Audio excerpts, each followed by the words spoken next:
So guys, battle of balls, Manchester derby, बहुत hype किया जाता है इस फिक्सचर को। बड़ा मैच है भाई। मैनचेस्टर यूनाइटेड हिस्टोरिकल क्लब है, मैनचेस्टर सिटी अभी बहुत अच्छी खेल रही है, लेकिन ये अपनी एक्सपेक्टेशंस पे पूरा उतरता नहीं है कभी मैच। पिछले सीजन बात कर ले, 4-1 था, 2-0 था। वो 2-0 नहीं था, वो तो मतलब समझ लें कि 4-0, 4-1 से भी बहुत ज्यादा बुरा रिजल्ट था जो 2-0 था। काफी क्वेश्चंस थे, क्या हालैंड को रोक पाएगी, क्या कैसे रोकेंगे हालैंड को, रोनाल्डो खेलेगा नहीं खेला, रोनाल्डो बेंच से भी नहीं आया अब रोनाल्डो। क्या ये Manchester United different Manchester United direct ten हाग के अंडर? क्योंकि रिजल्ट्स निकाल लो इन्होंने। इन्होंने आर्सेनल के अगेंस्ट रिजल्ट निकाला, लिवरपूल के अगेंस्ट रिजल्ट निकाला, तो रिस्पेक्ट दे रहे थे, राइट? हम भी रिस्पेक्ट दे रहे थे कि यार हाँ, ये कुछ कर सकते हैं। और अच्छा, मैंने जब प्रेडिक्शन की थी, और मैंने और सादी भाई ने की थी, सादी भाई ने भी ये प्रेडिक्शन की थी यार, it on paper it's very difficult to, आप जिस बेशक मैनचेस्टर यूनाइटेड फैन भी हो, तो इट्स डिफिकल्ट टू से कि यार मैनचेस्टर यूनाइटेड जीतेगी। बीइंग अ बारसा फैन, अभी पिछले दिनों ही बायर्न और बारसा का मैच हुआ था, और बारसा की टीम बेहतर थी पिछले 3 सालों से, लेकिन तब भी मैंने कहा था कि ड्रॉ निकलेगा। उसकी रीजन होती है, राइट? एक तो होता है आप जज्बाती हो जो, और एक होता है कि आप ऑन पेपर एनालिसिस करो, ठीक है? कुछ मेंढक निकल आते हैं चैनल के ऊपर, जो कि बड़े मैचेस में सिर्फ निकलते हैं, और प्योर फैंस भी हैं जिन्होंने आके नीचे कमेंट किया जब मैंने और सादिक भाई ने प्रीव्यू किया था। कई हमेशा जो प्रिडिक्शन होती है ना, ये प्रीव्यू होता है, वो ऑन पेपर होता है। सिटी ने स्क्वाड बिल्ड किया है, 6 साल लगा के स्क्वाड बिल्ड किया। उन्होंने मोटिवेशन, एग्रेशन, स्पोर्टिंग प्रोजेक्ट, सारी चीजें एक साथ इकट्ठी की और फिर ये स्क्वाड असेंबल किया। मैनचेस्टर यूनाइटेड को अभी बहुत टाइम लगेगा, और ये चीज हम डिस्कस करते थे। और जब हम प्रिव्यू करते हैं और या प्रेडिक्शन करते हैं, तो हम ये चीज सोचते हैं, या कोई भी कंटेंट क्रिएटर मोस्टली ये चीज सोचता है, अगर आपने न्यूट्रल एनालिसिस करना है, कि अगर 5 मैचेस खेले जाएं अब मैनचेस्टर यूनाइटेड और सिटी के दरमियान, तो 5 में से कौन कितने ज्यादा एक टीम जीतेगी? 5 में से 5 भी सिटी जीत सकती है, one of game Manchester United जीत सकती है, क्योंकि फुटबॉल है, कुछ भी हो सकता है, कि 5 में से 4 तो सिटी जीतेगी। And this is how you analyse the game, right? क्यों क्यों ऐसा एनालिसिस है? इसलिए है क्योंकि city are a better team, और हालैंड के आने के बाद तो वो एक अलग ही डायमेंशन के अंदर चले गए। तो गाइस, इट्स ट्रू कि आप थोड़े से इमोशनल हो जाते हैं, मोटिवेटेड होते हैं, बहुत अच्छी बात है, लेकिन बात को पहले समझने की कोशिश किया करें कि कॉन्टेक्स्ट क्या होता है, ठीक है? गेम के ऊपर थोड़ी सी बात कर लेते हैं यार। टांगे ना काट देनी चाहिए या टांगे तोड़ देनी चाहिए जब भागना ही नहीं है। One of the best player in the history of the game, ठीक है, नॉट द बेस्ट, बेस्ट और वन ऑफ द बेस्ट तो कह ही सकते हैं ना, अगर आप राइवल रोनाल्डो हिटर भी है, उसको बेंच पे बैठाया हुआ। क्यों बैठाया हुआ? सारी डिस्कशन यही कर रहे थे, हम भी प्रीव्यू के अंदर ये डिस्कशन कर रहे थे कि उसको बेंच पे क्यों बैठाया हुआ। उसको इसलिए बेंच पे बैठाया था, वर्क रेट चाहिए हमें, मिडफील्ड से भी चाहिए, अप फ्रंट प्लेयर से भी चाहिए। जॉग कर रहे थे सारे प्लेयर फर्स्ट हाफ के अंदर। आई नो सिटी के पास क्वालिटी है, और वो मुश्किल है उनसे बॉल लेना, लेकिन कुछ तो करो। जब भागना ही नहीं है तो टांगे काट दो ना सबकी। यार इतनी बुरी परफॉर्मेंस फर्स्ट हाफ के अंदर, और जब फर्स्ट हाफ के अंदर गेम ही किल होगी, तो सेकंड हाफ में वो जो एंड पे 3 गोल पड़ गए, उसका कोई मतलब नहीं है। सिटी ने डोमिनेट किया, फुल फुल ऑन डोमिनेट किया। जितने भी गोल पड़े आप देख, हमने क्या डिस्कशन कर रहे थे प्रीव्यू के अंदर, क्या कहा था मैंने ये कहा था, हर कोई ये बात कर रहा है कि लिसांड्रो को हालैंड के ऊपर लगा दो, राफेल वेरान को हालैंड के ऊपर लगा दो, ये तरीका है हालैंड को रोकने का। नहीं है ये तरीका। उसकी फिजिकलिटी, राफेल वेरान, लिसांड्रो मार्टिनेज, या कोई भी ऐसा बंदा जो उसके ऊपर भी आप साथ भी लगाते, मिकटोमिने सबसे ज्यादा हाइटेड प्लेयर है, वो पीछे से आके वो काम दिखा गया वो, ठीक है? वो परफेक्ट पोजीशन के अंदर, वो जो तीसरा गोल था मेरा ख्याल में, जो नहीं दूसरा गोल था जो हालैंड ने हेडर लिया था, ठीक है, वो ऑफलाइन गोल लाइन क्लियरेंस हुई थी लेकिन गोल हो गया था। मैकटोमिनी ऐसे खड़ा हुआ है, और बिल्कुल वो परफेक्ट पोजीशन में हेडर विन करने के लिए हालैंड पीछे से आता है, बंदे बंदे इधर उधर साइड करते हुए, और हेडर विन करके चला जाता है। हालैंड को रोकने के लिए आपको सर्विस रोकनी है।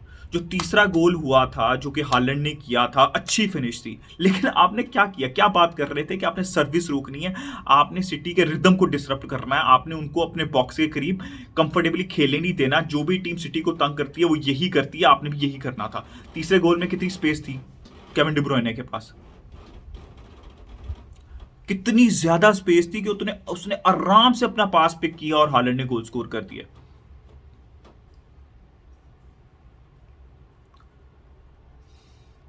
उसके अलावा छठा गोल, जो सिक्स्थ गोल था, उसके अंदर जितने भी प्लेयर इन्वॉल्व थे ना, उनकी टांगे काट दो, कोई काम की नहीं है उनकी टांगे। इतनी आसानी से गोल कर गए भाई, वो इतनी आसानी से गोल कर गए।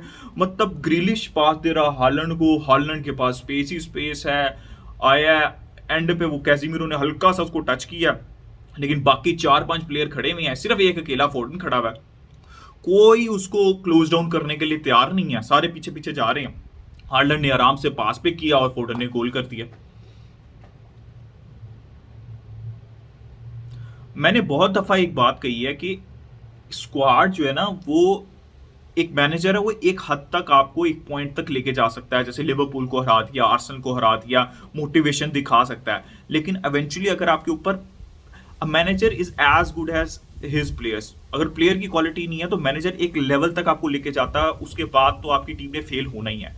व्हेन मैनचेस्टर यूनाइटेड इस सिटी की क्वालिटी के अगेंस्ट आई, और जब मैनेजर भी अच्छा है, एरिक टेन हाग बहुत अच्छा मैनेजर है, मैनेजर पेप भी अच्छा है और क्वालिटी भी ज्यादा, तो आपने तो एक्सपोज होना ही था। लेकिन यार मेरी तो एक्सपेक्टेशन नहीं थी, आई थिंक जो जितने भी सेंसिबल मैनचेस्टर यूनाइटेड फैन थे उनकी भी एक्सपेक्टेशन नहीं थी कि आज यूनाइटेड डोमिनेट करेगी। एक्सपेक्टेशन ये थी कि प्रोग्रेशन दिखना चाहिए। एक्सपेक्टेशन ये थी कि जो पिछले सीजन 4-1 हुआ था और 2-0 की ह्यूमिलेशन हुई थी, 2-0 की ह्यूमिलेशन थी, याद रखिएगा, खेलने नहीं दिया था सिटी ने आपको होम के ऊपर, तो उसके बाद गैप कम होता हुआ दिखेगा। इसलिए मैंने 2-1 की प्रोडिक्शन दी थी कि यार मुझे गैप कम होता हुआ दिखना चाहिए, लेकिन गैप कम होता हुआ दिखा नहीं है। ठीक है, गैप और ज्यादा दिखा है, और इस मैच के बाद अब मोटिवेशन जाएगी और अनसर्टेनिटी आएगी। भाई कैजिमिरो को जब आपने खिलाना ही नहीं है, ठीक है, मैकटोमिने को खिला दो, अच्छा मान लिया 2-3 गेम से वो अच्छा खेल रहा है, तो 2-3 गेम ही वो अच्छा खेलेगा और फिर 7-8 गेम्स के अंदर वो हगेगा जाके। तो कैजिमिरो को क्यों लेके आए हो आप जब आपने उसको बेंच पे बैठाना है? कैसिमिरो आया है, was starter real Madrid, was champions league winner, और वो अभी जो उसने रियल मैड्रिड के मैचेस जितने भी खेले थे इसी सीजन में, तो बहुत अच्छा परफॉर्म कर रहा था। हटाओ मैकटोमिने को और कैसिमिरो को लेके आओ। आप क्या कर रहे हो? मैकटोमिने तो आगे जाके, जैसे मैंने कहा है कि हगना ही है उसने, आप कैसिमिरो का कॉन्फिडेंस भी डाउन कर रहे हो। वो 10 मिनट उसके इतने बुरे थे कैसिमिरो की, वो गिविंग द बॉल अवे, कि वो एक आध उसने शूट मारी बट पासिंग में भी नहीं। तो आप क्या कर रहे हो? आप लेके क्यों आए हो? फिर वही बात है ना, वो आया पैसे के लिए, क्योंकि उसको पता था कि पेरिस ने नहीं उसको देना इतना लंबा कॉन्ट्रैक्ट, राइट, और उसने रिप्लेसमेंट ऑलरेडी जो है वो तैयार कर ली हुई है, 2 सीजन तो स्टार्टर रहूंगा, उसके बाद नहीं रहूंगा। ठीक है, वो तो आया। आप लेके आए उसको, क्यों लेके आए फिर, अगर आपने उसको खिलाना ही नहीं था? जब मैकटोमिने उससे बेहतर आपको लगता है, पहले तो समझ ये लगती थी ना कि चलो यार वो अभी मैच फिटिंग है, इंटीग्रेट करेगा, लेकिन अगर आपको मैकटोमिने उससे बेहतर लगता है तो आप उसको लेके क्यों आए? 31 ईयर ओल्ड, 70 मिलियन दे के आप कैजिमिरो को लेके क्यों आए जब आपने उसको खिलाना ही नहीं है? भाई there is a lot of wrong with this match, और मैंने कहा था भाई मैनेजर को, इस पॉइंट के ऊपर मैनेजर को क्रिटिसाइज मत करने लग गया ना। ये प्लेयर हैं, इसमें से 3-4 प्लेयर नहीं है, बाकी सारे वही हैं जो खेलते रहे हैं।